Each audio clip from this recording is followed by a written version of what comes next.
Hello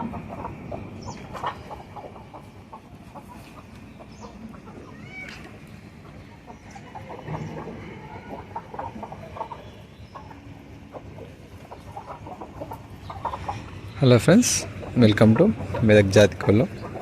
మన breeder చూశారు కదా, కాకిడేగ పర్ల పెరు క్రాస్, అలాగే డబుల్ బాడీ పిట్టలు.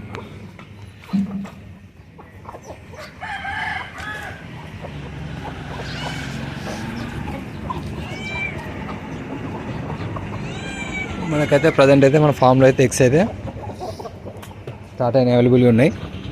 ఇప్పుడు ఎగ్స్ కూడా చూపిస్తా. ఆ ఎగ్స్ అయితే మనకు ప్రజెంట్ అయితే మన ఇది నల్లబొట్ల సీతువాయి, అలాగే ఈ రసంగి, ప్యూర్ రసంగి ఉంది కదా, ప్యూర్ రసంగి, అలాగే